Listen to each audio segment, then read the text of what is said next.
حسین پاک نے دنیا سے جاتے جاتے بھی سجدہ کر کے بتا دیا کہ جو جنتی جوانوں کا سردار ہے وہ بھی آخری سانس تک کے نماز پڑھ رہا ہے.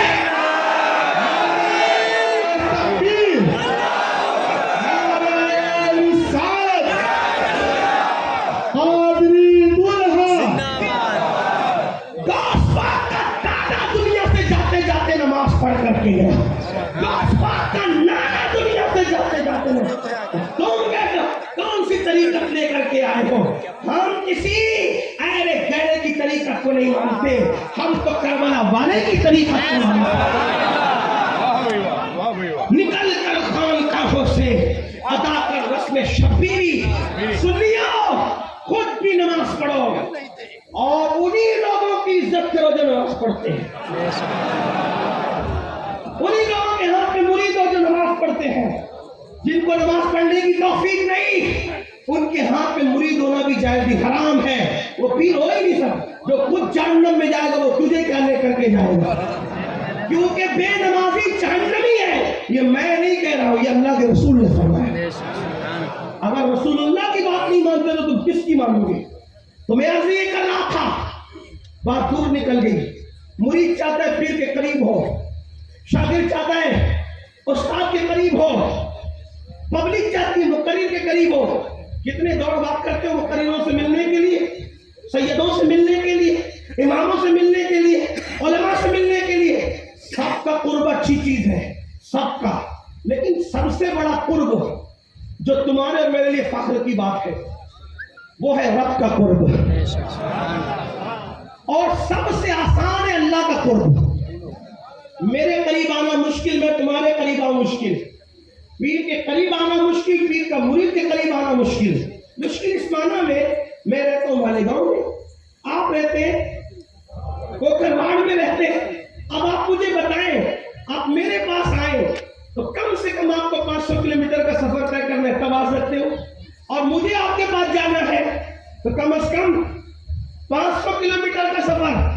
بہت تیز گاڑی کوئی چلائے بھی تو 6 گھنٹے کا راستہ ہے, 6 گھنٹے لگیں گے آنے کے لیے, ہے نا.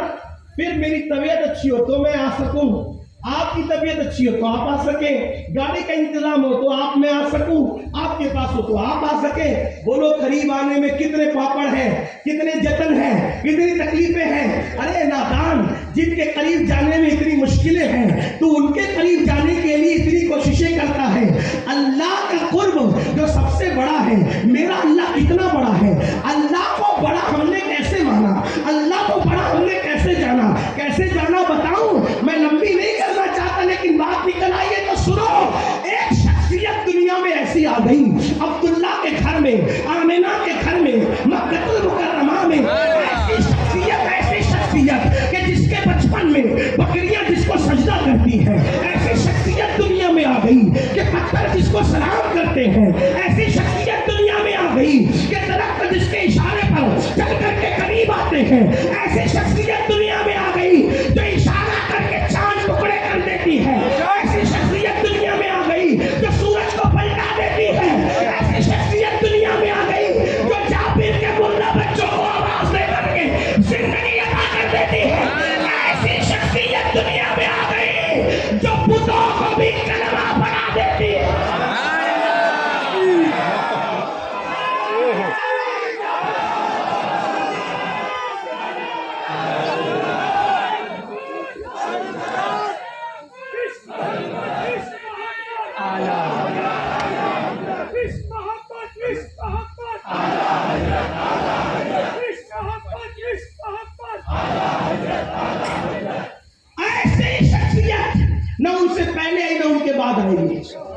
تو دنیا نے کہا ان سے بڑا. میرے امام تو یوں کہنے لگے, سب سے اولا و اعلیٰ ہمارا نبی, سب سے بالا و اعلیٰ ہمارا نبی, اپنے مولا کا پیارا ہمارا نبی, دونوں عالم کا دولہ ہمارا نبی, خلق سے اولیاء, اولیاء سے رسول, اور رسولوں سے اعلیٰ ہمارا نبی. کچھ گئی جس کی آگے سبھی مشعل شمع وہ لے کر آیا ہمارا نبی. جس نے ٹکڑے کیے ہیں قمر کے وہ ہے نور وحدت کا ٹکڑا ہمارا نبی. اس نے کھاتا ہے جس کے نمک کی قسم وہ علی یہ دلانا ہمارا نبی کون دیتا ہے؟ دینے کو منہ چاہیے، دینے والا ہے سچا۔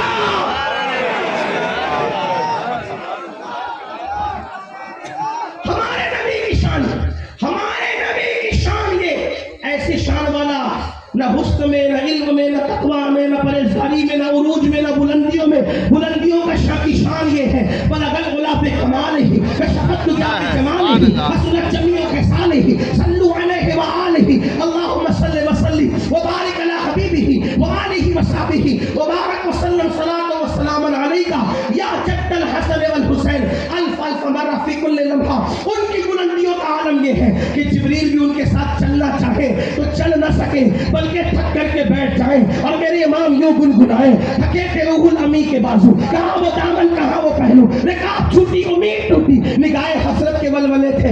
اس شعر کی تشریح کرتا اگر لکھنؤ یا دلی میں بیان کرتا یا کسی بڑے شہر میں گفتگو کرتا، لیکن گجرات کے دیہات میں اس کی تشریح نہیں کرنا چاہتا، لیکن اتنا ضرور کہنا چاہتا ہوں جس کے ساتھ جبریل کے پر بھی تھک جائیں وہ محمد الرسول اللہ کی رفتار ہے، وہ حضور کی رفتار ہے۔ اللہ اکبر۔ اب لوگ جانے یہ کیا ہے، یہ کیا ہے، یہ کیا ہے، ان کو کہیں تو کیا کہیں؟ اللہ اللہ، خدا کہتے نہیں بنتی، جدا کہتے نہیں بنتی، خدا پہ تم کو چھوڑا ہے، خدا جانے کے کیا تم ہو۔ اللہ کی سرتابہ قدم شان ہے یہ، انسان ہے انسان، وہ انسان ہے یہ۔ قرآن تو ایمان بتاتا ہے انہیں، ایمان یہ کہتا ہے میری جان ہے یہ۔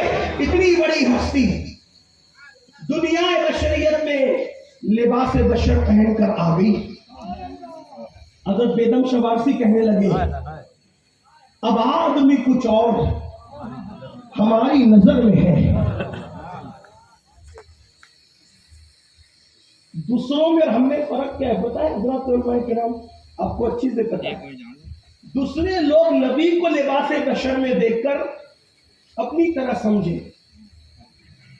دوسرے لوگ نبی کو لباس بشر میں دیکھ کر توجہ کرنا، اگرچہ دیہات میں ہو رہی ہے۔ میرے بھائی اختر بھائی نے کہا تھا، اختر رضا نے، کہ ذرا آسان بات کرنا۔ میں نے کہا ٹھیک ہے، آسان ویسے میں آسان کرتا بھی ہوں، چھوٹا سا طالب علم کو تو میں خود جتنا جانتا ہوں آسان ہی جانتا ہوں، کوئی مشکل تو میں جانتا بھی نہیں، لیکن بہرحال پھر بھی توجہ کیجیے گا، توجہ کرنا۔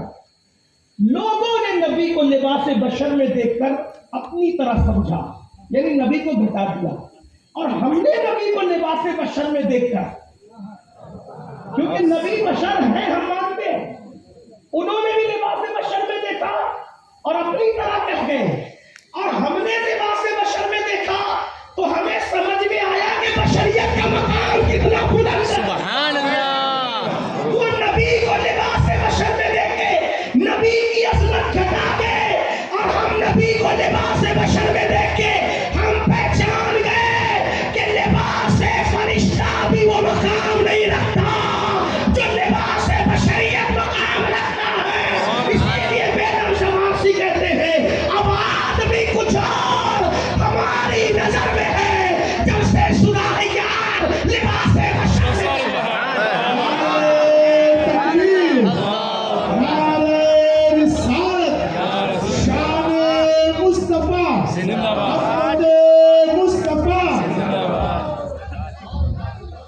جیتے رہو، سلامت رہو، اللہ تم سب کو برکتیں عطا کرے۔ انہوں نے لباس بشر میں دیکھ کے نبی کو گھٹا دیا، ہم نے لباس بشر میں دیکھ کے سمجھا کہ اللہ کی نگاہ میں لباس بشر سے بڑا کوئی لباس ہے نہیں، اگر ہوتا تو اللہ محبوب کو وہی پہنا کر کے بھیجتا۔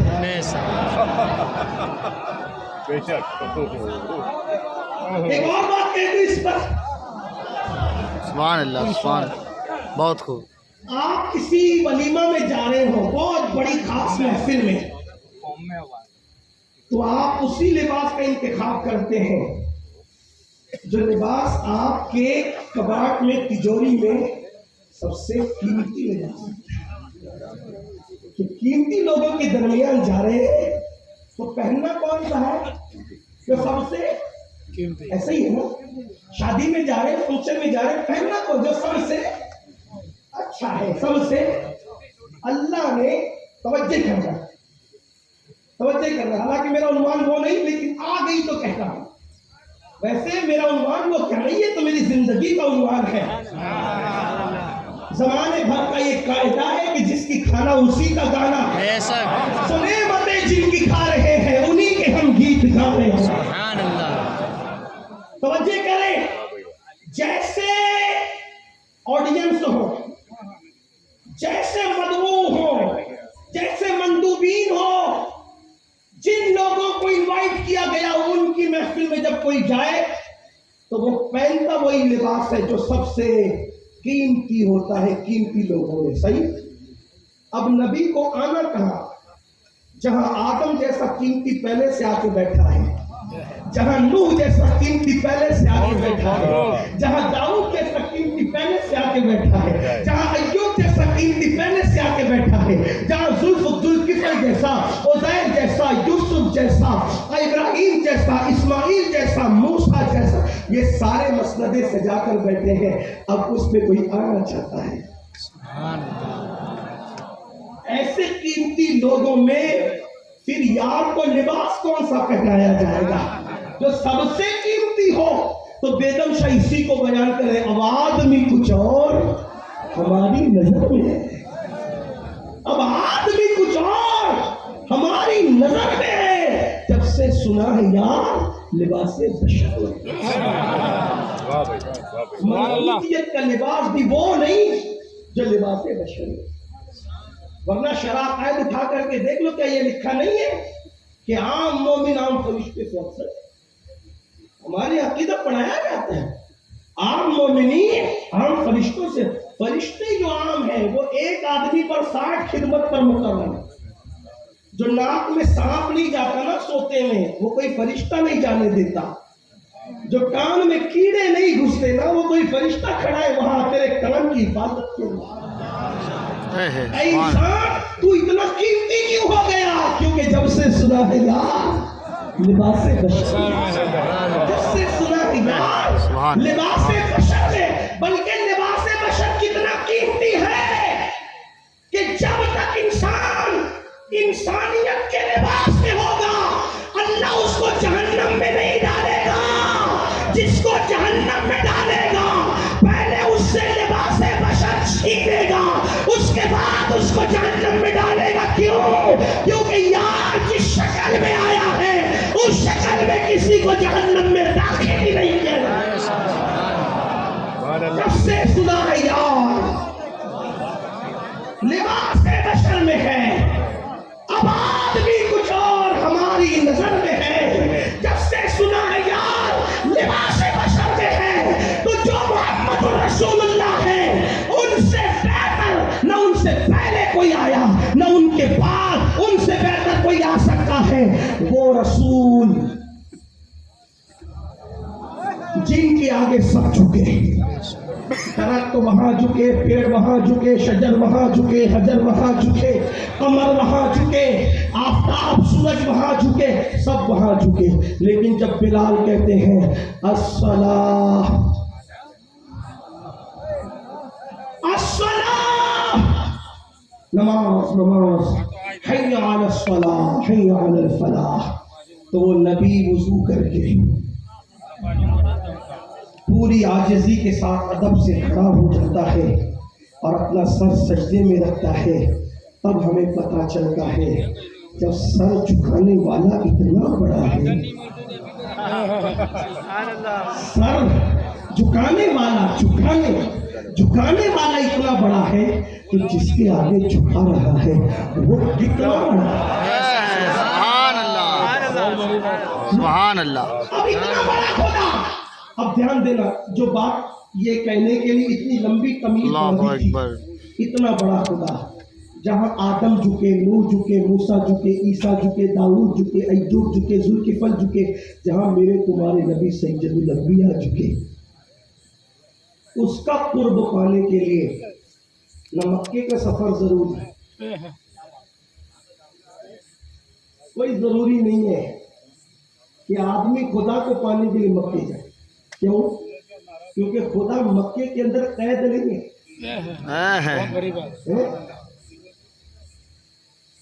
سب کا قرب پانا سب سے آسان کس کا خود؟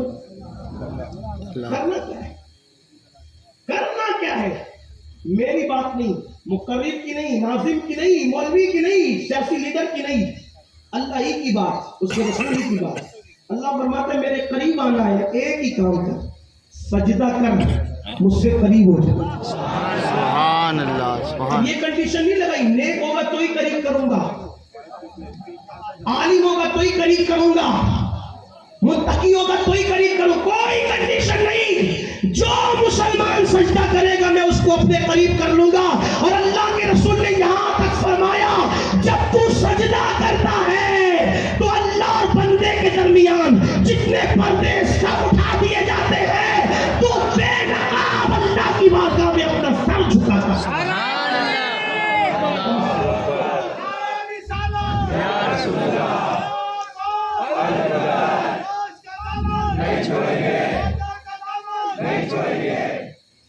پاگل ہو، دیوانے ہو، اتنا بڑا خدا جس کے یہاں انبیاء ہاتھ پھیلا کر مانتے ہیں، اس کے قرب کا آسان ذریعہ رسول اللہ کے صدقے میں یہ ملا، سجدہ کرو خدا سے قریب ہو جاؤ۔ کرتے کیوں نہیں؟ سب کے دروازے پہ اپنی پریشانی سناتے گھوم رہے، روزی نہیں چلتی، بچے بیمار ہیں، رشتے نہیں آتے، جیل نہیں ہوئی، دماغ خراب ہوا ہے، جہالت کی وادیوں میں گھوم رہے ہو، مجھے تعویذ دے دو، مجھے وظیفہ بتا دو، مجھے یہ کر دو، مجھے وہ کر دو۔ رسول اللہ تو بتا چکے، اب تو کس سے پوچھ رہا ہے؟ برا لگے تو معاف کر دینا، اللہ کے یہاں جھک اور اس کے یہاں گر گرا۔ یہ یہودیوں کا عیسائیوں کا مذہب نہیں ہے کہ جب اللہ کے یہاں جائے تو کسی پوپ کو کسی پادری کو لے کے جائے، کوئی ضرورت نہیں کسی کو لے جانے کی، بس دل میں محمد کا عشق بسا لے اور سر جھکا لے، تو جو مانگے گا اللہ فرماتا ہے ادعونی استجب لکم، تو مجھ سے جو مانگے گا میں تجھے عطا کر دوں گا۔ سبحان اللہ تکبیر،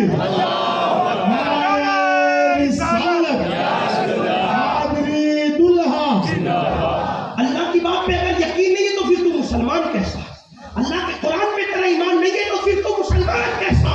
تجھے مسلمان نہیں کہلانا چاہیے، اور اگر تو مسلمان ہے اور اللہ کی بات پہ یقین رکھتا ہے تو پھر تو گر گرا کے مانگتا کیوں نہیں؟ تو رب کی بارگاہ میں دستک کیوں نہیں دیتا؟ سن سن، اللہ اکبر، میرے آقا فرماتے ہیں جب رات کا آخری پہر آتا ہے، جب رات کا آخری حصہ آتا ہے تو اللہ اپنی شان کے مطابق پہلے آسمان پر آتا ہے جیسا کہ اس کی شان ہے، وہ آنے جانے سے پاک ہے، نزول اجلال فرماتا ہے، تجلی فرماتا ہے پہلے آسمان پہ، اور بندوں سے کہتا ہے مانگ کیا مانگتا ہے، خود اعلان کرتا ہے مانگ کیا مانگتا ہے۔ لیکن آپ کہیں گے ہمیں تو معلوم ہی نہیں تھا، اسی لیے تو بانگے دے رہا، گھنٹی بجانے آیا ہوں نا کہ اٹھو بیدار ہو جاؤ۔ اب معلوم ہو گیا نا، اس سے بڑا تعبیر ہے کوئی؟ مانگ کے دیکھو، مانگیں۔ ایک بات آپ کو کہوں، کوئی آپ کو ڈراتا ہے، توجہ میری طرف، چھوڑ دے، توجہ میری طرف کرے، کوئی آپ کو ڈراتا ہے، وہ گنہگاروں کی نہیں سنتا، ہم گنہگار ہیں، یہ شیطانی وسوسہ۔ کیا مولانا میں تو گنہگار ہوں، باپو سید صاحب میں تو گنہگار، اچھا میں لوگوں کے تو میرے لیے دعا کر رہا تھا، حضرات ہم کیا دعا کریں، ہم تو گنہگار ہیں، اتنی جان جلتی ہے میری۔ یہ کیا مایوسی کا ماحول بنا رکھا ہے، دین نہیں پتا ہے آپ کو۔ توجہ کریں، گنہگار ہونا، میں بھی گنہگار، اور میں اس سے مانگتا ہوں، اور ایسے مانگتا ہوں کہ وہ مجھے دیتا ہے۔ کیوں مانگتا ہوں پتہ ہے؟ مجھے میرے دماغ میں کچھ چلتا رہتا ہے، میں کوئی ولی، کوئی کتب، کوئی عالم، کوئی علامہ، کوئی خطیب، کچھ نہیں، بس ایک نسبت میرے پاس ہے، بس اور کچھ نہیں، وہ رسول اللہ کے خون کی نسبت ہے، وہ اللہ کی عطا ہے، میرا کوئی اس میں کمال نہیں، سبحان اللہ کوئی کمال نہیں ہے وہ، لیکن میں ہوں گنہگار۔ یعنی سرٹیفائی گنہگاروں میں سند یافتہ. کسی چیز کی سند میرے پاس نہیں ہے لیکن گناہ کی سند، کیونکہ اللہ نے قرآن میں کہا کہ انسان جو ہے بے صبرہ ہے، جھگڑالو ہے، گنہگار ہے. تو قرآن کی سند سے ہم میں انسان ہوں تو گنہگار تو ہوں نا. تو اس کی سند ہے میرے پاس کہ میں گنہگار. لیکن اب میں کیوں مانگتا ہوں؟ اور ایسے مانگتا ہوں نا، ایسے کہ آپ کو بول دوں تو آپ بھاگ جاؤ گے. یہ پاگل تو نہیں ہو گیا؟ ہاں. جیسے محیب اور محبوب میں کوئی جھگڑا کرتا ہے نا کہ دینا ہی پڑے گا، تو پھر ہم ایسے مانگتے. وجہ میں لوگوں کو، اپنے دوستوں کو کہتا ہوں مانگ، وہ صرف نیکوں کا خدا نہیں ہے، وہ گنہگاروں کا بھی رب ہے. کیوں؟ گنہگار ہوں مگر خوش نصیب ہوں. کیوں خوش نصیب ہوں؟ کیونکہ میرے ہاتھوں میں دامن مصطفیٰ موجود ہے. سبحان اللہ. میرا کالا چہرہ نہیں دیکھے گا گناہ والا کالا چہرہ، میری کالی زبان نہیں دیکھے گا گناہ والی، میرے کالے ہاتھ نہیں دیکھے گا. وہ چمکتا نور والا دامن محمد کو دیکھ کے اس کی لاج رکھے گا. بے شک. سبحان اللہ. کیوں؟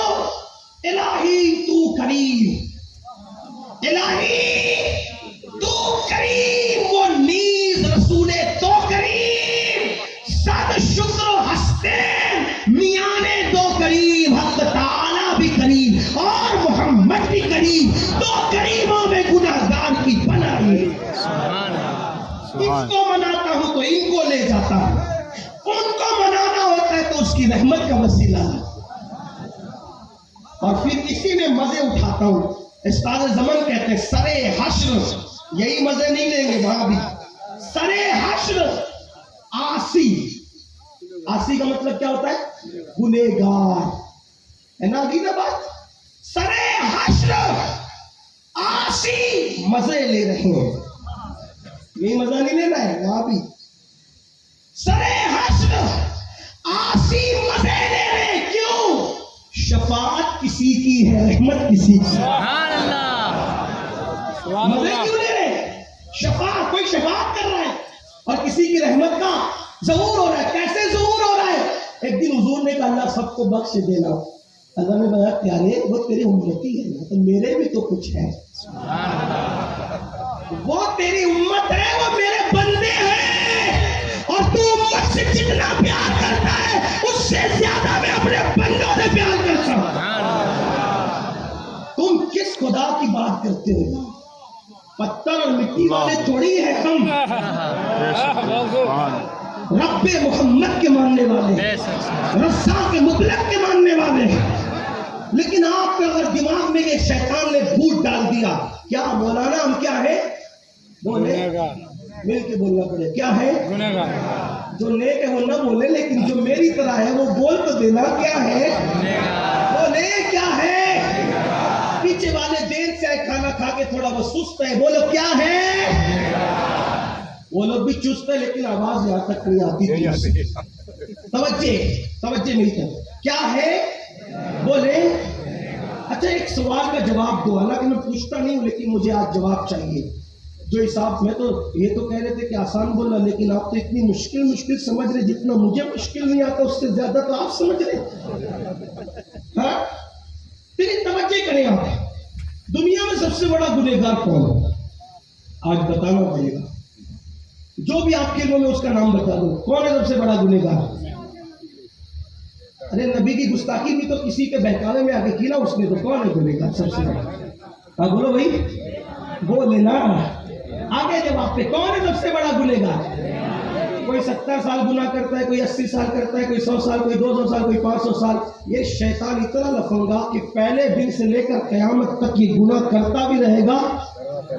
زنا کیوں ہو رہا ہے؟ اس کے بہکانے سے. نماز کیوں نہیں ہو رہی؟ اس کے بہکانے سے. ماں باپ کی خلاف ورزی، اس کے سارے گناہ کیوں ہو رہے بھائی؟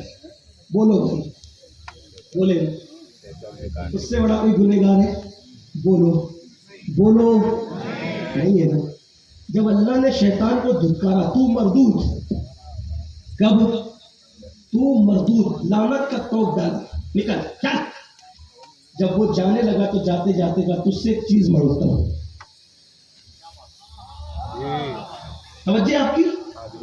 تجھ سے تو اس سے ایک چیز قیامت تک زندگی دے دی، قیامت تک، اور اتنی طاقت دے دے کہ جو چاہو کرو. اللہ نے کہا جا دیا. جب میرا اللہ شیطان جیسے مردود کو اتنا دیتا ہے،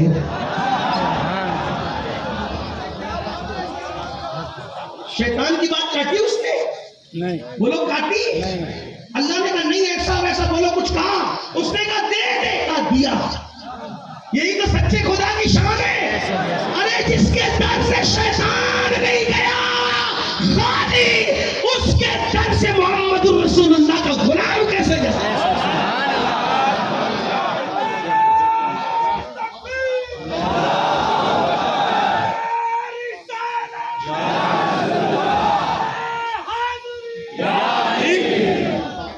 اب نہ کہنا گنہگار ہوں، ہاں گنہگار، گناہگار ہوں لیکن خوش نصیب ہوں.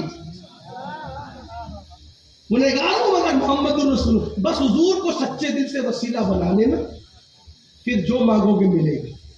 جب کوئی نیک کہتا نا اللہ تو جواب دیتا ہے ایک بار لبیک یا عبدی، اور جب گنہگار کہتے نا اللہ تو 3 بار کہتے ہیں لبیک یا عبدی، لبیک یا عبدی، لبیک 3 بار. فرشتے کہتے ہیں نیک پر 1 بار، گنہگار پاپی پہ 3 بار. ارشاد ہوتا ہے فرشتوں، نیک لوگ کہتے ہیں نہ کہیں دماغ میں نیکی کا تصور ہوتا ہے، لیکن جب پاپی پکارتا ہے تو صرف مجھے کو پکارتا ہے. پھر وہاں کوئی دماغ نہیں ہوتا، پھر وہاں تو رحمت ہی پر بھروسہ ہوتا ہے. سبحان اب اللہ. بتاؤ مسلمانوں کیوں سجدے میں نہیں جاتے؟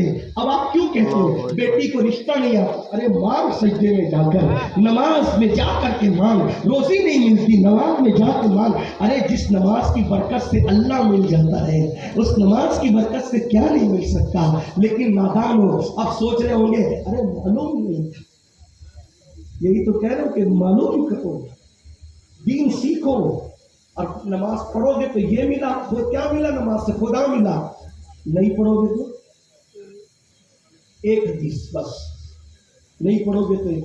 حالانکہ مجھے بہت سی باتیں کہنی تھی، بہت سارے گناہوں پہ بولنا تھا، لیکن ٹائم ہو گیا ہے تو میں بات سمجھ لوں گا. لیکن آپ توجہ کریں، اگر نہیں پڑھو گے اپنی بات نہیں، اب دھیان دینا، پڑھو گے تو کیا ملا؟ خدا ملا. پڑھو گے تو کیا ملا؟ حدیث پاک ہے بے نمازی، نماز پڑھنے والا بے حساب جنت میں جائے. جو نماز پڑھتا ہے بے حساب جنت، اور ایسے جنت میں جائے گا جیسے دلہن کو سجا کر دولہا کے گھر لے جایا جاتا ہے. ایسے جنت میں جائے. نمازی جب قبر میں جاتا ہے، توجہ کر لے، نمازی قبر میں جاتا ہے، وہ قبر میں ایک دلہن دیکھتا ہے. وہ کہتا ہے تو کون ہے؟ وہ گھونگھٹ اٹھا کے کہتی ہے تیری نماز. جب میرا وقت آتا تھا تو سب کو چھوڑ کے مسجد جاتا تھا، اب تو اکیلا ہے تو میں تیرا دل بہلانے کے لیے قیامت تک کے لیے آ گئی. اب ہم صاف رہیں گے، نماز دلہن کی شکل میں قبر میں دل بہلانے کے لیے رہتی ہے. میرے بھائیوں نادانی مت کرو، صرف 10 منٹ کا ٹائم لگتا ہے نماز پڑھنے. ارادہ کر لو اپنے اللہ سے، مجھے نہیں، اپنے اللہ سے وعدہ کر لو. سردی ہو، گرمی ہو، بارش ہو، طوفان ہو، کچھ ہو، مولا اب نماز نہیں چھوڑوں گا، تیرا گھر نہیں چھوڑوں گا. ایک مرتبہ پکا ارادہ کر لو، یقین کر لو، دنیا اور آخرت سب سمجھ جائے گی. پیشانیوں میں سجدوں کی طرف پیدا کر لو، خدا سے مراد مانگ لو، تمنا مانگ لو. جیسے روزی مانگتے ہو، بچے مانگتے ہو، یہ مانگتے ہو، ویسے اللہ سے یہ بھی دعا کیا کرو، اللہ مجھے نمازی بنا، میرے بچوں کو نمازی بنا، میرے گھر والوں کو نمازی بنا. پھر دیکھو نماز کی برکت سے کیا ہوتا ہے. لیکن اگر نماز نہیں پڑھو گے، نہیں تو سن لو، دل کے کانوں سے سن لو. علامہ عثمان ابن حسن اپنی کتاب درۃ الناصحین میں لکھتے ہیں، کتاب میں نے نام لے لیا، گھر جا کر کے دیکھ لینا. اللہ کے رسول علیہ السلام کے دور میں ایک آدمی مر گیا، اس کا انتقال ہو گیا. کس کے دور میں؟ رسول اللہ صلی اللہ علیہ وسلم کے دور، خیر القرون کے اندر مر گیا. اس کا بیٹا روتے ہوئے مسجد نبوی میں آیا. آقا نے پوچھا کیوں رو رہے ہو؟ تمہارے رونے کی وجہ کیا ہے؟ اس نے کہا یا رسول اللہ میرا باپ مر گیا، اس کا انتقال ہو گیا. میں دیہات میں رہتا ہوں، نہ کوئی کفن پہنانے والا ہے میرے باپ کو، نہ کوئی غسل دینے والا ہے، نہ کوئی غسل دینے والا ہے، نہ کوئی کفن پہنانے والا ہے. آقا اس لیے میں رو رہا ہوں، میرے باپ کو نہ کفن ہے نہ غسل ہے. آقا نے بولا صدیق اکبر اٹھو، فاروق اعظم کو کہا اٹھو، تم دونوں جاؤ اس کو غسل دو, اپنے ہاتھ سے کفن پہنا. اتنے بڑے بڑے دونوں ہستیوں کو, افضل البشر بعد الانبیاء بتحقیق سیدنا ابوبکر صدیق, ان کے بعد کے مرتبے فاروق اعظم, دونوں کا جاؤ غسل دو کفن پہنا. یہ دونوں جیسے پہنچے گاؤں میں غسل دینے کے لیے, اس کے منہ سے کپڑا ہٹایا. تو جیسے ہی کپڑا ہٹایا, صاحب جرأت الناصحین لکھتے ہیں کہ اس کا منہ کالے سور کی طرح تھا, پورا جسم انسان کی طرح اور منہ اس کا کالے سور کی طرح, کالے خنزیر کی طرح. میری بات نہیں, رسول اللہ کی بات. کوئی میں نے کتاب کا حوالہ اس لیے لے لیا, اس لیے نام پڑھ دیا کہ جس کو دیکھنا ہے جا کے چیک کر لیں. اس کا منہ کالے خنزیر, کالے سور کی طرح. جلدی سے کپڑا ڈالا, دونوں رونے لگے, پیروں کے نیچے زمین کھسک گئی. کالا سور, اس کا منہ ہو گیا خنزیر کی طرح, اس کا منہ. کہانی کس کا نہیں, حدیث رسول. اگرچہ اس کی سند پر لوگ ذوق کا حکم لگا سکتے ہیں, لیکن اس کے حدیث ہونے کا انکار نہیں کر سکتے. کالے سور کی طرح اس کا منہ ہو گیا ہے. دونوں صحابی رو پڑے, ایک قاصد بھیجا, یا رسول اللہ اس کا منہ تو کالے خنزیر, کالے سور کی طرح ہو گیا, کیسے غسل دے؟ اللہ کے رسول خود تشریف لائے, ہاتھ اٹھائی, دعا کی, اللہ اس کا منہ ٹھیک کر دے. جیسے دعا کرنا تھا منہ ٹھیک ہو گیا, جلدی سے غسل دیا, کفن پہنایا. لوگوں نے نماز جنازہ پڑھی. جب نماز جنازہ پڑھ کے قبر میں لے جا رہے تھے تو کسی نے دھیرے سے کہا, اس کا منہ پہلے کالے سور کی طرح ہو گیا تھا, ذرا اب تو چیک کر لو دفن کرنے سے پہلے ابھی کیسا ہے. جب نماز جنازہ کے بعد پھر منہ سے کپڑا ہٹایا تو دیکھا کہ پھر وہ کالے سور کی طرح, کالے خنزیر کی طرح. سور اور خنزیر سمجھتے ہیں نا کسے کہتے ہیں؟ جس کے نام سے بھی آپ نفرت کرتے ہو, گھن کرتے ہو, کرنا بھی چاہیے. گندا جانور ہے, ناپاک جانور ہے. اللہ اکبر. تو دیکھا کہ پھر نماز جنازہ کے بعد بھی, نماز جنازہ کے بعد, اور نماز جنازہ پڑھی کس نے؟ مولانا لوگ نے نہیں, مقرر لوگ نے نہیں, کس نے؟ روئے زمین کی سب سے بہترین مخلوق جسے صحابہ کہتے ہیں. یہ دین ہے میرے بھائی, دین یہ چیٹنگ بازی نہیں ہے. دو اور دو کی طرح صاف صاف بات. جو میں نے پڑھا آپ کے سامنے پیش کر رہا ہوں, قبول کرنا کرو, نہیں قبول کرنا مرنے کے بعد تم جانو, تمہارا کام. ہمارا کام پہنچانا ہے. اس کا منہ نماز جنازہ کے بعد بھی, جو اصحاب رسول جس کے جنازے میں شریک ہو, کالے سور کی طرح دوبارہ اس کا منہ ہو گیا. صحابہ نے پوچھا, یا رسول اللہ اس کا منہ بار بار کالے سور کی طرح کیسے ہو جاتا ہے؟ اللہ کے رسول ماہر نفسیات شان والے رسول نے کہا, اس کے بیٹے کو بلا. خود نہیں کہا, اس کے بیٹے کو بلا. جب اس کے بیٹے کو بلایا تو فرمایا, تو بتا کہ تیرا باپ کرتا کیا تھا؟ کیونکہ میرا اللہ کسی پہ ظلم نہیں کرتا, میرا اللہ کسی پہ ظلم نہیں کرتا, کسی کے کرتوت پر یہ ہوتا ہے. تیرا باپ کیا کرتا تھا؟ اصلی آقا, میرا باپ ہر نیکی کرتا تھا, لیکن جب نماز کا وقت آتا تو سو جاتا تھا, نماز نہیں پڑھتا تھا. تب میرے آقا نے فرمایا, حضور علیہ السلام کی حدیث, کہ جو نماز نہیں پڑھے گا دنیا میں, جب مرے گا اور اس کو قبر میں رکھا جائے گا تو قیامت کے دن جب اپنی قبر سے اٹھے گا تو اس کا منہ کالے سور کی طرح ہوگا, کالے خنزیر کی طرح ہوگا.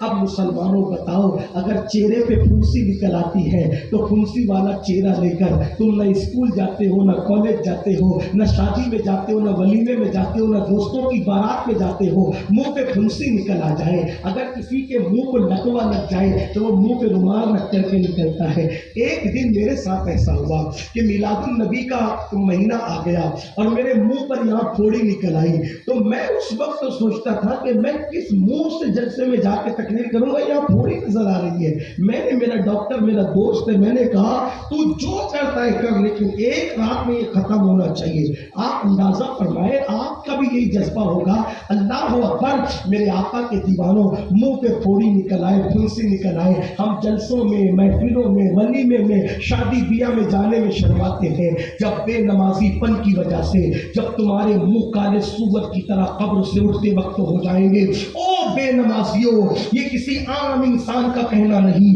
یہ اس سچے رسول کا کہنا ہے کہ تمہارے منہ سے جو نکلی وہ بات ہو کے رہی. معجزہ میرے نبی کا, کہہ دیا تو ہو گیا.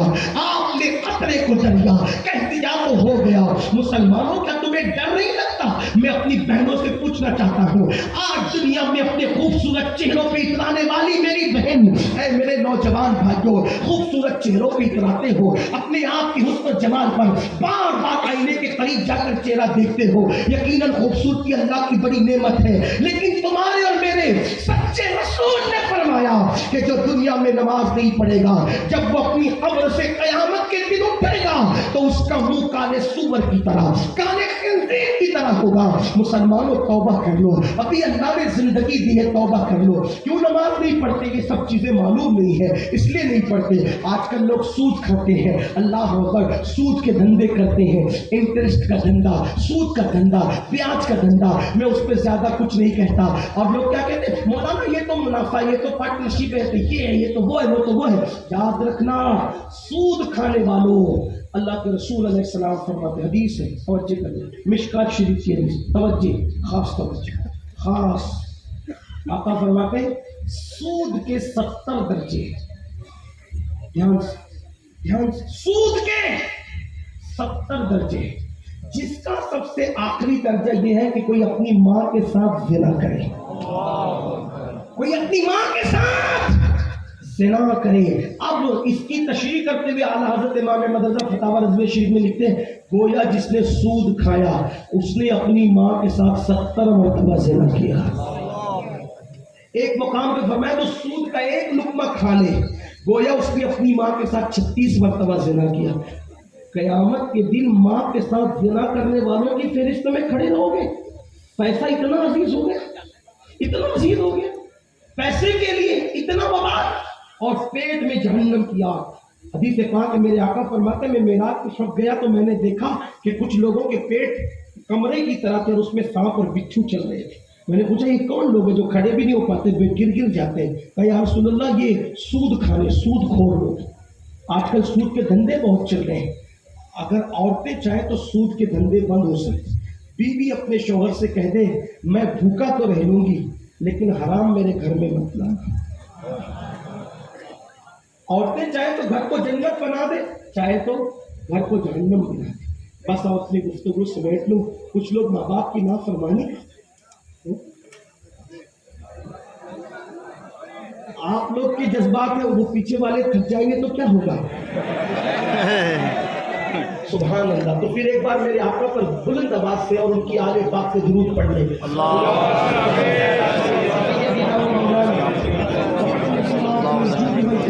وآلہ وصحبہ وبارک وسلم، صلاۃ و سلام علیک یا جد الحسن والحسین۔ جو لوگ سود کھاتے، سود، شب قدر میں بھی ان کی قبر پر عذاب ہوتے ہوئے دیکھا ہے، شب قدر میں بھی ان کی قبر پر عذاب ہوئے۔ سود سے توبہ کرو۔ کچھ لوگ شراب پیتے ہیں، شراب، اس کے بارے میں بھی حدیث ہے۔ اللہ کے رسول علیہ السلام فرماتے ہیں جب قیامت کے دن شرابی اٹھے گا تو اس کے پورے بدن پر سانپ اور بچھو چپکے ہوں گے اور اس کی آنکھوں سے خون بہ رہا ہوگا اور اس کے منہ سے پاخانہ نکل رہا ہوگا اور فرشتے اس پہ لعنت کر رہے ہوں گے۔ وہ پاخانے کی الٹی کرتے ہوئے آئے گا تو کہا جائے گا یہ کون ہے؟ تو کہا یہ شرابی لوگ ہیں، شرابی۔ اللہ اکبر، کیا ہو گیا میری قوم کو؟ جس مذہب نے سب سے زیادہ گناہ کی مذمت کی، آج اس مذہب کے ماننے والے گناہ کر رہے ہیں۔ اور بڑی معذرت کے ساتھ ایک اور تذکرہ کر دیا جائے، چھوٹی سی عمر میں فلم دیکھنے کی وجہ سے، گندی سیریل دیکھنے کی وجہ سے، گندی پکچر دیکھنے کی وجہ سے کیا ہو رہا ہے؟ 16 17 سال کے لڑکے اور لڑکیاں زنا میں مبتلا ہو رہے ہیں، بدکاری میں مبتلا ہو رہے ہیں۔ یہاں پر میں ایک بات اتنی عرض کر دوں، آج کل تھوڑا سا کسی کے پاس مال آ جائے، تھوڑی سی کسی کے پاس دولت آ جائے تو فوراً اس کا ایک بیوی سے جی بھر جاتا ہے اور وہ کتوں کی طرح دوسروں کو تاکنے جھانکنے لگتا ہے۔ مگر یاد رکھنا، اللہ نے اگر دولت دی، اللہ نے اگر نعمت دی تو جو دینا جانتا ہے وہ چھیننا بھی جانتا ہے۔ یاد رکھنا، خدا کی دولت پر اگر آپ عیاشی کرو گے، خدا کی دی ہوئی دولت پہ خدا کی نافرمانی کرو گے، دیکھ لو مغلوں کا انجام۔ جن مغلوں نے 700 سال تک کی حکومت کی، آج ان کے بچے بھیک مانگ رہے ہیں دنیا میں، وہ بھکاری بن کر کے پھر رہے ہیں۔ تم کیا سمجھتے ہو؟ آپ کو کیا پتا؟ یزید کو اللہ نے حکومت، دولت، سلطنت دی، شراب پیا، عورتوں کے ساتھ بدکاری کی، بدی کی، آج اس کی نسل بھی ختم ہو گئی۔ 15 بیٹے چھوڑ کے مرا تھا، ایک بھی اس کی اولاد نہیں، ایک بھی اس کی نسل نہیں، اس کی قبر کا نشان نہیں۔ یزید کی قبر پکار نہیں ہے. یزید کی روح جہنم سے تمہیں دعوت فکر طلب کر دے رہی ہے. دیکھو اللہ نے مجھے حکومت دی, سلطنت دی, دولت دی, مال دیا, حسن دیا, خوبصورتی دیا, سب کچھ دیا, مگر میں نے کیا کیا؟ زنا کیا, شراب پیا, پاپ کیا, بے نمازی بن کیا, آل رسول کے ساتھ غداری اور بے وفا کیا, 15 بیٹے چھوڑ کے